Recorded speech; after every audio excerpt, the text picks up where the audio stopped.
ኧረ አይደረግም። ኧረ ከቸገረሽ ጠይቂ። ኧረ ወይኔ ይቺ ልጅ ግን አይደብራትም እንዴ? ከእሷ ጋር የሚመጡት ሰዎች የሚሰጡንን ቲፕ አንስታ የእሷን 10 ብር አስቀምጣልን ትሄዳለች። በቃ ለእኛ የተሰጠን ስጦታ አይደል እንዴ? ለምንድን ነው የምትነጥቀን እንዴ? ችጋር። አረ ዛሬማ እነግራታለሁ። ችጋር ነው ብሎ። ይቅርታ እናት፣ ለምንድን ነው እንደዚህ የምታረጊው? አቤት።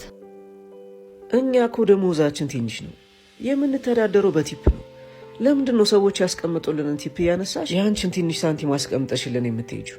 የእነሱ ገንዘብ ማለት የኔ ገንዘብ ነው። የኔን ገንዘብ አለመስጠት ደግሞ መብቴ ነው።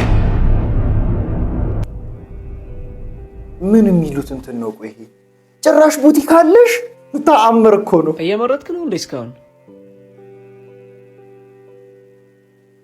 እሺ እንዴት ነው? አምሮብኛል?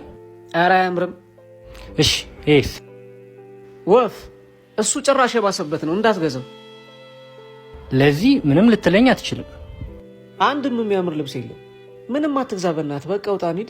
እሱ ከወደደው አንተ ለምንድን ነው አትግዛ የምትለው? የእሱ ገንዘብ ማለት የእኔ ገንዘብ ማለት ነው። በገዛ ገንዘቤ ደግሞ አለመግዛት መብቴ ነው።